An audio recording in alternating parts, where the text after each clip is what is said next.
Assalamualaikum warahmatullahi wabarakatuh. Halo adik, bertemu dengan Kak Gigi. Adik namanya siapa?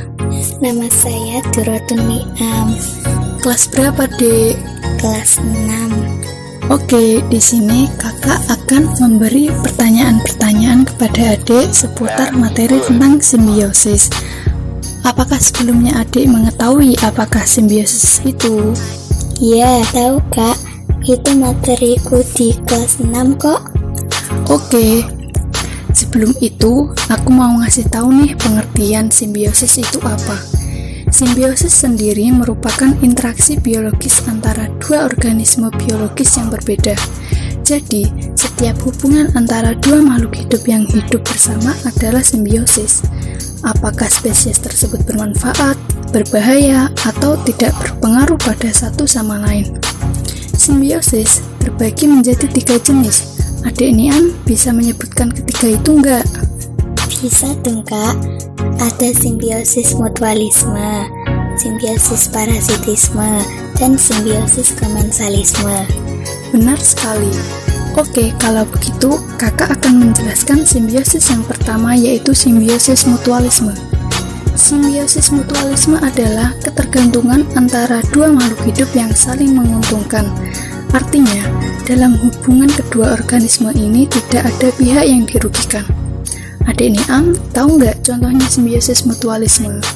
Tahu Kak, salah satunya ada kupu-kupu dan lebah dengan bunga yang dihinggapinya. Wah, pintar kamu. Kupu-kupu atau lebah yang diuntungkan dengan mendapat sari makanan dari bunga. Bunga juga terbantu dalam penyerbukan berkat adanya kupu-kupu dan lebah. Pada umumnya, makhluk hidup yang melakukan simbiosis mutualisme akan mengalami kerugian jika tidak melakukan simbiosis.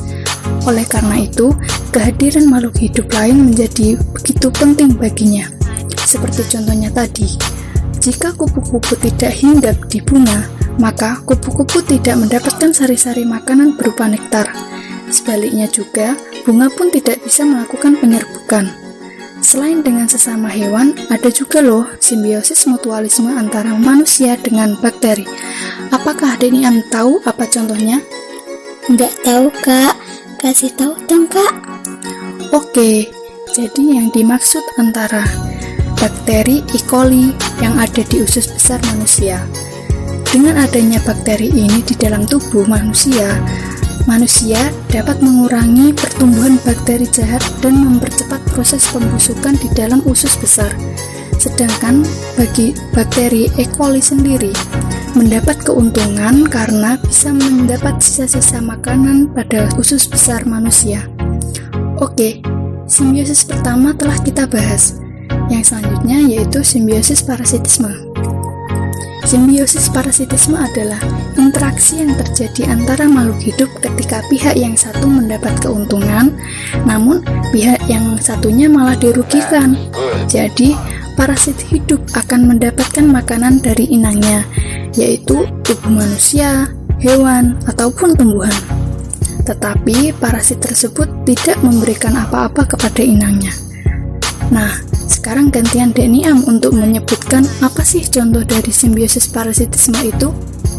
Baik Kak, contohnya itu seperti nyamuk dengan manusia, karena nyamuk menggigit dan menghisap darah kita. Ya, betul sekali. Bahkan jenis nyamuk tertentu bisa menyebarkan penyakit mematikan seperti demam berdarah atau malaria. Bagi nyamuk, hubungan ini menguntungkan karena bukan saja mendapat darah, tetapi juga dapat berkembang biak. Namun, bagi manusia, hubungan ini merugikan karena dapat terserang penyakit. Contoh yang kedua yaitu hubungan antara sapi dengan cacing hati. Cacing hati berdiam di tubuh sapi. Dia akan mendapat keuntungan berupa makanan dari tubuh sapi. Sementara sapi akan mengalami kerugian karena kesehatannya menjadi terganggu dan membuat terserang penyakit. Oh, gitu ya Kak. Oke deh, sekarang kita lanjut simbiosis yang terakhir ya Kak, yaitu simbiosis komensalisme. Oke, simbiosis komensalisme sendiri merupakan interaksi antara dua makhluk hidup. Dalam hal ini, makhluk hidup yang satu mendapat keuntungan, sementara makhluk hidup yang lain tidak dirugikan.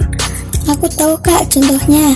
Contohnya simbiosis komensalisme, yaitu ikan remora yang menempel pada ikan hiu. Dengan menempel seperti itu, sisa makanan hiu yang berupa remah-remah dimakan oleh ikan remora. Ikan remora juga diuntungkan karena terhindar dari predatornya. Sementara itu, kehadiran ikan remora tidak mengganggu ikan hiu. Jadi, ikan hiu tidak diuntungkan juga tidak dirugikan. Sip, bagus sekali jawabanmu. Adapun contoh yang lainnya yaitu ada hubungan antara anggrek dan pohon mangga, di mana anggrek tumbuh dan berkembang dengan menempel pada pohon mangga. Fungsinya adalah agar anggrek mendapatkan sinar matahari, air, serta zat-zat dari kulit batang pohon mangga untuk melakukan fotosintesis. Sementara pohon mangga tidak dirugikan ataupun diuntungkan dari keberadaan tumbuhan anggrek ini. Oke, kita telah membahas materi tentang simbiosis.